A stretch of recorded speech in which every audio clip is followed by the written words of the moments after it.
ചെല്ലട്ടെ. നിക്ക്, നീ പോയിട്ടെന്താ ചെയ്യാൻ പോണത്? അത് ആളെ കറക്കി കൊണ്ടുവരുമ്പോ കണ്ടാ മതി. ഐഡിയ എന്താണെന്ന് പറഞ്ഞിട്ട് പോടാ. അതെ, വ്യക്തമായിട്ട് പ്ലാൻ എന്താണെന്ന് പറഞ്ഞിട്ട് പോയാ മതി. ഇനി വന്നേ. പറഞ്ഞേ. ആദ്യം ഞാൻ നേരെ ചെല്ലുന്നു. അയാളുടെ ദേഹത്ത് പതുക്കെ ഒന്ന് മുട്ടിയിട്ട് അറിയാതെ പറ്റുപോലെ സോറി എന്ന് പറയുന്നു. ഓക്കെ. എന്നിട്ട് മുഖം ഒന്ന് ഉയർത്തി സേതുമാധവന്റെ മുത്തച്ഛനല്ലേ എന്ന് ഒറ്റ ചോദ്യം. ആ ചോദ്യത്തിൽ അയാൾ വീഴുന്നു. ഇവൻ പോയാ വീഴൂ? ഞാൻ വീഴ്ത്തും. ഓക്കെ, നീ ചെല്ലു.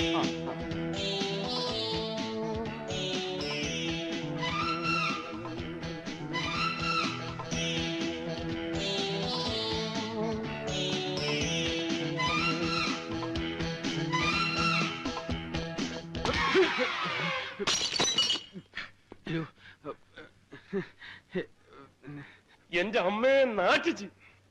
ഇന്നെന്താണത്? ഞാൻ മുത്തച്ഛന്റെ കൂട്ട്. ഞാൻ മാത്രമല്ല, അവരെല്ലാവരും അവര് തട്ടണമെന്ന് പറഞ്ഞു. ഞാൻ ഇങ്ങനെ ആരും മുട്ടാറില്ല, അതുകൊണ്ട് സോറി. നിനക്ക് ഇത്ര വലിയ കണ്ടുണ്ടല്ലോ, മറ്റേക്കാ പോലെ. സോറി. എന്തത് സോറി? മനുഷ്യന്റെ ദേഹത്ത് വന്ന് ഇടിച്ചിട്ടാണോ സോറി പറയുന്നത്? സോറി പറഞ്ഞില്ലേ? 75 രൂപയുടെ മരുന്നായത്. അതെ, കണ്ടാ പറയാ.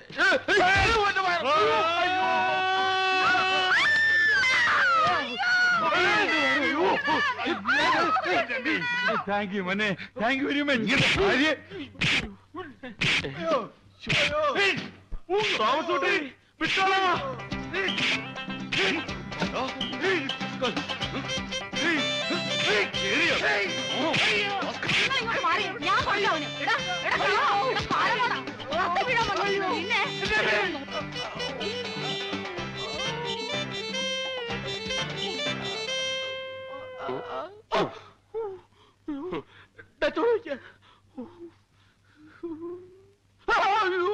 ഇനിയിപ്പൊ കരഞ്ഞാ മതിയല്ലോ, നാണമില്ലാത്തവൻ. അയാളെ വീഴ്ത്താൻ ഞാൻ പോയാലേ ശരിയാവുള്ളൂ, വേറെ ആരും പോവണ്ട. എന്തൊരു ബഹളമായിരുന്നു. ഇപ്പൊ എന്തായടാ? അയാളെ വീഴ്ത്തി, വഴിയെ പോയവരെ വീഴ്ത്തി, നീയും വീണ് വയറും കീറിയപ്പോ സമാധാനമായല്ലോ. ചുമ്മാ ഇരിയടാ. ഡേ അപ്പുകുട്ടാ, ചോരയാണ് കണ്ടിരിക്കുന്നത്. അവളെ നിനക്ക് തന്നെ കിട്ടുന്ന ലക്ഷണമാ. എങ്കീച്ചില് വയറ്റത്തല്ല, എന്റെ ചങ്കി കയറിയാലും ഞാൻ സഹിക്കും.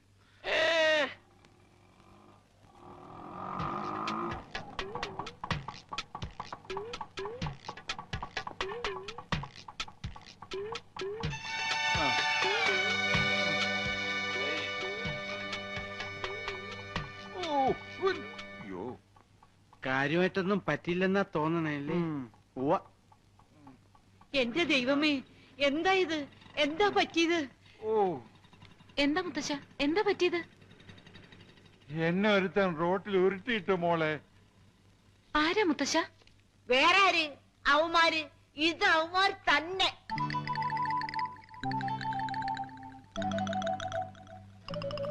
ഞാനെന്ന് പറഞ്ഞപ്പോഴേ നിങ്ങൾ എന്താ പറഞ്ഞത്? തോന്നിയതാണെന്ന്. നിങ്ങക്ക് ഇത് തന്നെ കിട്ടണം. മുത്തശ്ശൻ ആളെ കണ്ടാലറിയോ? അറിയോന്നോ?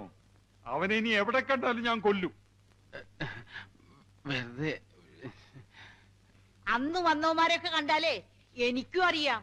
എന്നെ മാത്രമല്ല, നിങ്ങളെ രണ്ടുപേരെയും അറിയാവുന്ന. വരും, അവന്മാര് ഇനിയും വരും. ഇനി വന്നാ ഞാൻ വെട്ടി തുണ്ടാക്കി ഈ മിറ്റത്തിടും. നോക്കിക്കോ. നിങ്ങൾ വന്നേ. അതെ, നിങ്ങളെ 3 പേരെ അവർ മനസ്സിലാക്കിയ സ്ഥിതിക്ക് ഇനി ഒറ്റ മാർഗ്ഗമേ ഉള്ളൂ. എന്താ? നിങ്ങൾ അവളെ എങ്ങനെ മറന്നേക്കണം.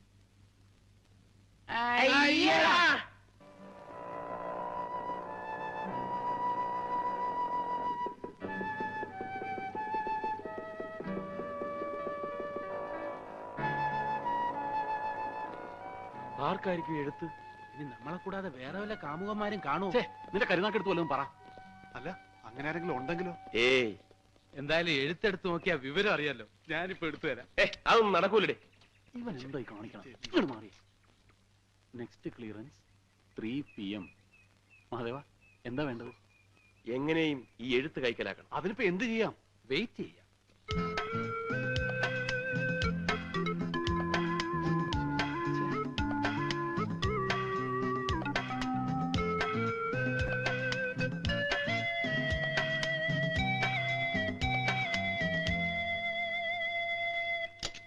പോസ്റ്റ്മാൻ, അതെ, ഞങ്ങൾ ഒരു എഴുത്ത് അറിയാതെ തെറ്റി ഇതിനകത്ത് കൊണ്ട് ഇട്ടുപോയി. ഇതങ്ങ് കൈവച്ചിട്ട് അതങ്ങ് ഒന്ന് എടുത്ത് തന്നില്ലേ കുഴപ്പം. പ്ലീസ്, അത് പിന്നെ പ്ലീസ്. ഇത് നോക്കി. ആ പോരെ. ദേ ഇത് മതിയോ നോക്കി. പോരാന്ന്.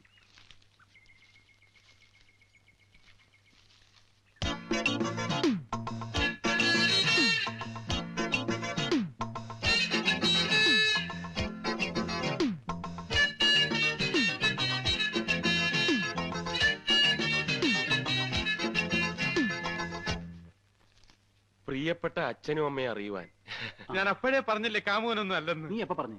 ആ വായിച്ചേ. സേതുവേട്ടനെ നഗരത്തിൽ നിന്നാ ഞാൻ ഈ എഴുത്തെഴുതുന്നു.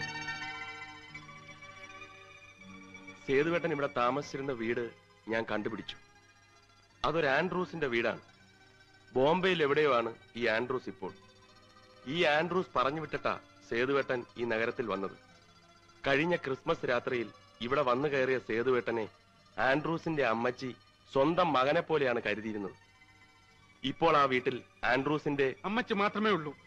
ചുമ്മാ ഇരിടാ. ഇപ്പോൾ ആ വീട്ടിൽ അമ്മച്ചി മാത്രമേ ഉള്ളൂ. സേതുവേട്ടൻ താമസിച്ചിരുന്ന മുറിയും സേതുവേട്ടന്റെ പെട്ടിയും സാധനങ്ങളും ഒക്കെ അതുപോലെ തന്നെ സൂക്ഷിച്ചു വെച്ചിരിക്കുക അമ്മച്ചി. ഈ അമ്മച്ചി വഴി സേതുവേട്ടന്റെ ഇവിടുള്ള കൂട്ടുകാരെയൊക്കെ കണ്ടെത്താനുള്ള ശ്രമത്തിലാണ് ഞാനിപ്പോ.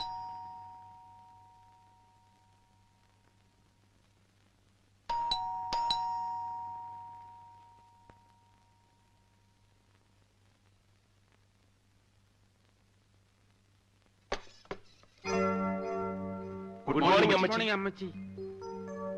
ആരാ? മരിച്ചുപോയ സേതുമാധവന്റെ കൂട്ടുകാരാ. ഞാൻ മഹാദേവൻ, ഇത് അപ്പക്കുട്ടൻ, ഇവൻ ഗോവിന്ദൻകുട്ടി, അത് തോമസ് കുട്ടി. നിങ്ങളെ ആരെയും ഇതിനു മുമ്പ് ഞാനിവിടെ കണ്ടിട്ടില്ലല്ലോ. ഇങ്ങനെ ഫ്രണ്ട്സ് ഉള്ളതായിട്ട് സേതു പറഞ്ഞിട്ടുമില്ല. അയ്യോ സത്യമായിട്ട് ഞങ്ങൾ സേതുവിന്റെ കൂട്ടുകാരാ, ക്ലോസ് ഫ്രണ്ട്സ്. അല്ലാതെ ഇങ്ങോട്ട് പോരെ. അമ്മച്ചി ഞങ്ങളെ പറ്റി ഒന്നും അമ്മച്ചിയോട് പറഞ്ഞു കാണില്ല. പക്ഷെ അമ്മച്ചിയെ കുറിച്ചെല്ലാം ഞങ്ങളോട് പറഞ്ഞിട്ടുണ്ട്. കഴിഞ്ഞ ക്രിസ്മസ് രാത്രിയല്ലേ സേതു ഇവിടെ വന്ന് കയറിയത്. അതുമുതൽ എല്ലാം അവൻ ഞങ്ങളോട് പറഞ്ഞിട്ടുണ്ട്. ആൻഡ്രൂസ് പറഞ്ഞു വിട്ടിട്ടാണ് സേതു ബോംബെയിൽ നിന്ന് ഇങ്ങോട്ട് വന്നത് എന്നവൻ പറഞ്ഞിട്ടുണ്ട്. വന്ന് കയറി അന്ന് മുതൽ അവനെ സ്വന്തം മകനെ പോലെയാണ് അമ്മച്ചി കരുതിയിട്ടുള്ളതെന്ന് ഞങ്ങളോടും പറഞ്ഞിട്ടുണ്ട്. ഇതൊന്നുമല്ല, മരിച്ചേ പിന്നെ അവന്റെ മുറിയും അവന്റെ സാധനങ്ങളും അമ്മച്ചി അതേപടി സൂക്ഷിക്കുകയാണെന്ന് വരെ അവൻ പറഞ്ഞിട്ടുണ്ട്. ഓ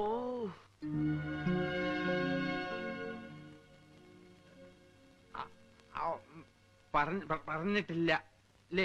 മിണ്ടാരിടാ. ഇവൻ പറയുന്ന നോക്കണ്ട. ഇവനിപ്പോ ഇങ്ങനെ സേതുവിന്റെ മരണത്തിന് ശേഷം ഇവന്റെ സമനില ആകെ തകർന്നിരിക്കുക. എന്ത് ചെയ്യാൻ അമ്മച്ചി? കൂട്ടുകാരനെ ഭ്രാന്തായി പോയെന്ന് വെച്ചാൽ ഞങ്ങൾക്ക് ഉപേക്ഷിക്കാൻ പറ്റൂ? അമ്മച്ചി ആക്ച്വലി ഞാൻ നീ ഇങ്ങോട്ട് മാറി. ഞങ്ങളിപ്പോ വന്നത് ഞങ്ങൾക്ക് സേതുവിന്റെ ഒരു ഫോട്ടോ വേണം. ഞങ്ങളുടെ ലൈബ്രറിയിലെ ഒരു മെമ്പർ ആയിരുന്നല്ലോ സേതു. ഫോട്ടോ സോവനീറി കൊടുക്കാനാ. ഫോട്ടോ ഞങ്ങളുടെ കയ്യിലുണ്ട്, പക്ഷെ അത്ര നല്ലതല്ല, അതുകൊണ്ടാ. നിക്ക്, ഞാൻ നോക്കട്ടെ.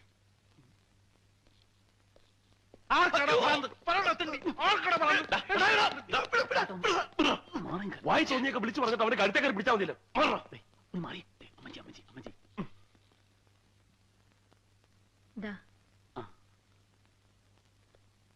നിങ്ങളുടെയൊക്കെ വീട് എവിടെയാ? ഞങ്ങൾ ഇവിടെയൊക്കെ തന്നെ ഉള്ളവരാ. പിന്നെ ഏറ്റവും അടുത്തത് എന്റെ വീടാ. ദേ ഈ അഡ്രസ്സിൽ അന്വേഷിച്ചാൽ മതി. ഞങ്ങൾ ആരെങ്കിലും ഒക്കെ ആയിട്ട് എപ്പോഴും അവിടെ തന്നെ ഉണ്ടാവും. ആരെങ്കിലും അഡ്രസ്സ് ചോദിച്ചു വന്നാലും കൊടുക്കാൻ പഠിക്കണ്ട. സേതുവിനെ പോലെയും ആൻഡ്രൂസിനെ പോലെയൊക്കെ കരുതിയാൽ മതി ഞങ്ങളെ, അല്ലേ? അതെ. ഇങ്ങനെ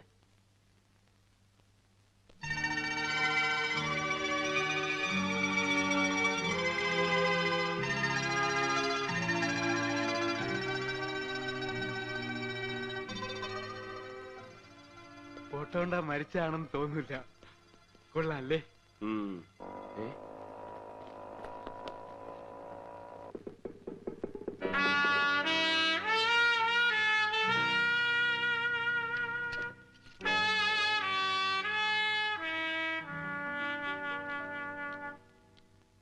നിന്റെ വിലക്കാരെന്തി?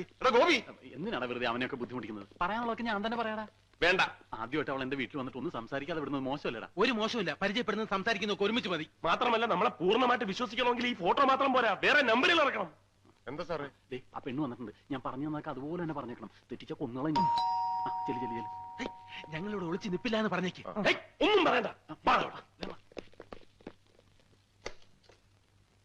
എന്താ? ഗോവിന്ദൻകുട്ടിയുടെ വീടല്ലേ? അതെ. എനിക്ക് ഗോവിന്ദ്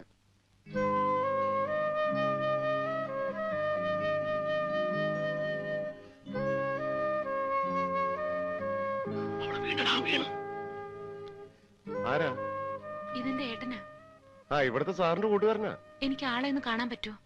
അയ്യോ, അദ്ദേഹം മരിച്ചുപോയി, കണ്ടില്ലേ മാലയൊക്കെ തൂക്കിട്ടിരിക്കുന്നു. അതല്ല, ഇവിടുത്തെ സാറിനെ. ഗോവിന്ദൻകുട്ടി എന്നല്ലേ പേര്? അതെ, പക്ഷെ ആളിവിടെ ഇല്ല. ക്ലബിൽ കാണും. ബോക്സിംഗ് പ്രാക്ടീസ് ഉണ്ടെന്ന് പറഞ്ഞു പോയതാ. ഏത് ക്ലബിലെ പ്രാക്ടീസ്? ഹരികർണർ ക്ലബിൽ. അപ്പൊ ഞാൻ അവിടെ പോയി കണ്ടോളാം. ആ.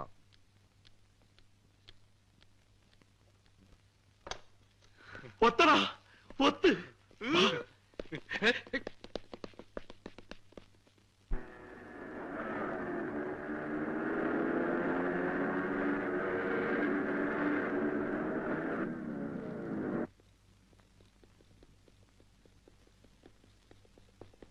അവള് വരുന്നതിന് മുമ്പ് നമുക്ക് ബോക്സിംഗ് തുടങ്ങിയിരിക്കണം. വേറെ റെഡിയാക്കോ മഹാദേവ. നമുക്ക് ബോക്സിംഗ് അറിയാൻ നമുക്ക് തോന്നിയാ പോരെ? അതിന് ശരിക്കും ഇടിക്കേണ്ട കാര്യമില്ലല്ലോ. ഏയ്, ഇടി എന്ന് പറഞ്ഞാൽ പൊരിഞ്ഞിടിയായിരിക്കണം. ഈ ഇടി കണ്ടിട്ട് വേണം നമ്മൾ ആരെ വേണമെന്ന് അവൾ തീരുമാനിച്ചത്. First impression is the best impression. So no compromise, no sentiment, no friendship. ഇതെന്ത് പോകൃത്തരവ് കാണിക്കുന്നത്? ലോകത്ത് വരെ എന്തൊക്കെ കളികളുണ്ട്, അതൊന്നും പോരാണ്ട് ഈ പണ്ടാരം തന്നെ വേണം. വേണ്ട, കിളിമാസ് കളിക്കാം. കണ്ടോണ്ട് വരുമ്പം നമ്മളെ പറ്റി അവർക്ക് നല്ല മതിപ്പായിരിക്കും. എടാ, അവളുടെ ചേട്ടൻ ബോക്സിംഗ് ചാമ്പ്യൻ ആണെന്ന് നീയും കൂടെ കേട്ടതല്ലേ? അപ്പൊ നമ്മൾ അവന്റെ കൂട്ടുകാരനാണെന്ന് അവള് വിശ്വസിക്കണമെങ്കിൽ നമുക്ക് ഇതൊക്കെ അറിയാവുന്ന വരുത്തണം. ധൈര്യമില്ലാത്തവനൊന്നും പ്രേമിക്കാൻ നടക്കാം.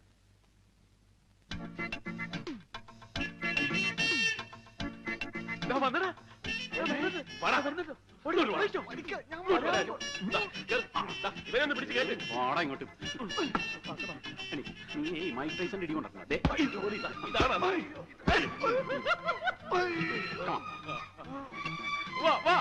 എഴുന്നേറ്റ് വാടാ. ഇങ്ങോട്ട് എണീറ്റ് പോടാ. ഇങ്ങോട്ടുണ്ട്, ഇങ്ങോട്ട്.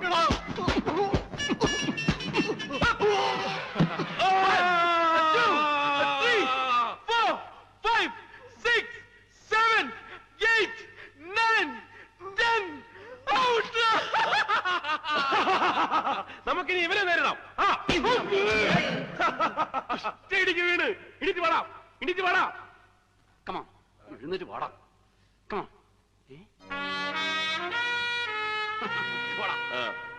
നെക്സ്റ്റ്. കമാ. എഴുന്നേറ്റ് വാടാ. Get up. Come on. Come on, man. Up. എഴുന്നേറ്റ് വാടാ. Come on, get up. പഞ്ചും. എന്റെ അമ്മേ. അയ്യോ, ആ പിശാചികളെ കൊണ്ടാണല്ലോ വരുന്നത്. മുഹമ്മത്തിക്കോ? മുഹമ്മത്ര ഒത്തുവാ മുഖം.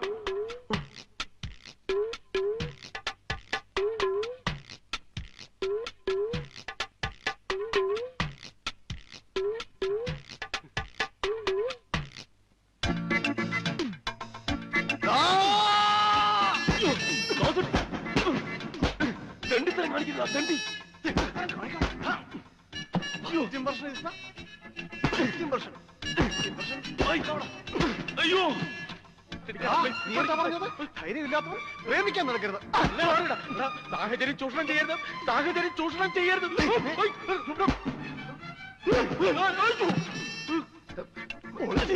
ഇവിടെ വെച്ചിരിക്കില്ല, നമുക്ക് മനസ്സമാധാനമായിട്ട് വീട്ടിൽ ചെന്നിട്ടിരിക്കാം. നീയാണ് മൈക്ക് ടൈസൺ. ഞാൻ വെറുതെ പറഞ്ഞത്. എന്റെ വയറ്റിൽ എനിക്ക് അപ്പൻഡിസൈറ്റിസ് ഉള്ളതാണ്. അയ്യോ.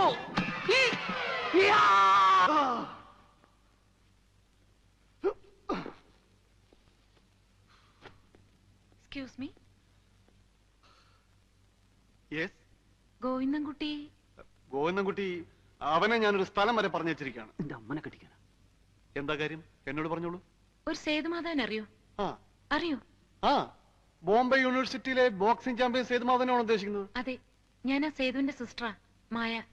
Oh my God, സേതുവിന്റെ സിസ്റ്ററോ? ഞാൻ സേതുവിന്റെ ക്ലോസ് ഫ്രണ്ടാണ്, തോമസ് ഊട്ടി. എവിടെയോ നിന്നെ കണ്ടിട്ടുണ്ടല്ലോ. ഏയ്, എന്നെയോ? ആ, ഞാൻ പുറത്തിറങ്ങാറില്ല. കണ്ടത് വേറെ ആരെങ്കിലും ആയിരിക്കും. അവരൊന്നും എഴുന്നേൽക്കാത്തത് എന്താ? ഇടി കൊണ്ട് ക്ഷീണിച്ച് കിടക്കുക. ഓ. ബോധം വരുമ്പോ എണീറ്റ് പൊയ്ക്കോളും. കൊള്ളാലോ നീ. 3 തടിയന്മാരെ ഒറ്റയ്ക്ക് ഇടിച്ച് കമത്തിരിക്കുന്നത്. ഇന്ന് 3 കൈ കിട്ടിയുള്ളൂ. സാധാരണ 5 6 ഒക്കെ ഉണ്ടാവും. ഓ, വരും, നമുക്ക് അപ്പുറത്തിരിക്കാം. ആ.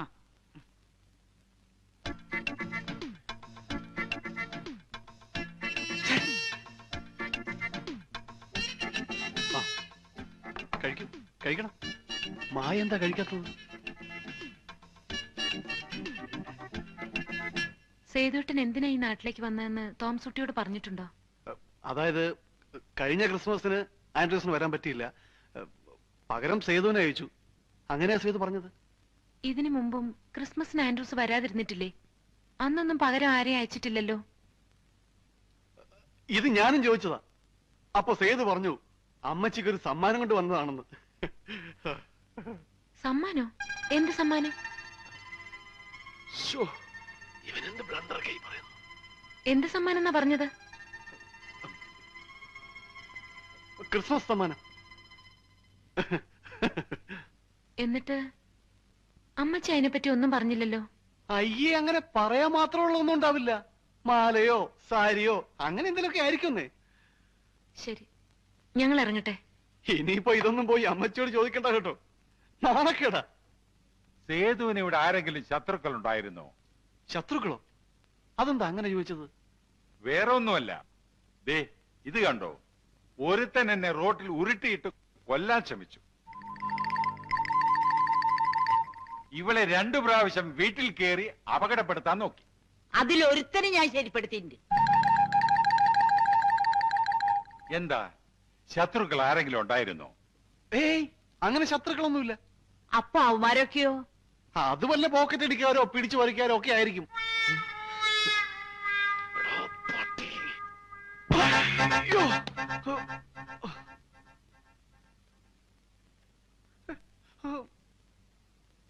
ഞങ്ങളൊക്കെ പിടിച്ചു പറിക്കാനും പോക്കറ്റ് അടിക്കാനും, നീ മാത്രം മാന്യൻ അല്ലടാ. അയ്യോ, അത് ഞാനൊരു അബദ്ധം പറഞ്ഞു പോയതാ. നിന്റെ ഒരു അബദ്ധം. പിടിച്ചോ പിടിച്ചോ, രണ്ടുപേരും പിടിച്ചോ. ഇനിയിപ്പോ എന്താ ചെയ്യേണ്ടെന്ന് പറ, അതുപോലെ ചെയ്തോളാം. നീ അവളെ മറക്കണം. മറക്കണോ? ഞാനെന്തിനാ മറക്കുന്നത്? അതങ്ങ് പള്ളിയിൽ പോയി പറഞ്ഞാ മതി. അതേടാ, ഇനി നിന്റെ കാര്യം പള്ളി തന്നെ പോയി പറയേണ്ടി വരും. ആരോട് ചോദിച്ചിട്ടാടാ നീ അവളുടെ ചേട്ടൻ സമ്മാനം കൊണ്ടുവന്നാണെന്ന് പറഞ്ഞത്? ഇനി ഒരൊറ്റ മാർഗമേ ഉള്ളൂ. നീ അവന്റെ കൂട്ടുകാരനല്ല അങ്ങോട്ട് പറഞ്ഞേക്ക്. ഒന്ന് പോടാ. സേതു ഇവിടെ വന്നതിനെ കുറിച്ചും ആത്മഹത്യ ചെയ്യാനുണ്ടായ സാഹചര്യത്തെ കുറിച്ചും നമ്മൾ ഒരു കഥ ഉണ്ടാക്കണം. ആ കഥ അവളെ പറഞ്ഞ് വിശ്വസിപ്പിക്കണം. സേതുവിന് വേണ്ടി ജീവൻ വരെ നഷ്ടപ്പെടുത്താൻ തയ്യാറായ സുഹൃത്തുക്കളാണ് നമ്മളെന്ന് ആ കഥയിലൂടെ സ്ഥാപിച്ചെടുക്കണം. അതായത് ഈ കഥയിലെ നായകൻ സേതുവാണെങ്കിലും കയ്യടി കംപ്ലീറ്റ് നമുക്കായിരിക്കും. തോമസ് കുട്ടി, ഇവിടെ വരൂ. നാളെ 4 മണിക്ക് ഞങ്ങൾ കോഫി ഹൗസിന്റെ മുമ്പിൽ കാണും. നീ അവളെ കൊണ്ട് അവിടെ വരണം. ഓക്കെ? 4 മണി എന്ന് പറഞ്ഞാൽ 4 മണി. 1 മിനിറ്റ് താമസിക്കരുത്. പിന്നെ ഒരു കാര്യം, അവിടെ കൊണ്ടുവരുന്നവരെ അവളോട് ഒരു അക്ഷരം മിണ്ടാൻ പാടില്ല. മിണ്ടാൻ പാടില്ലേ? പിന്നെ അവളെന്തെങ്കിലും ചോദിച്ചാൽ എന്ത് പറയും? ചോദിച്ച പല്ലുവേദനയാണെന്ന് പറഞ്ഞേക്ക്. നാളെ ഞാൻ കൊണ്ടുവരികയും ചെയ്യും, നിന്നെയൊക്കെ പരിചയപ്പെടുത്തുകയും ചെയ്യും. കാത്തിരുന്നോ.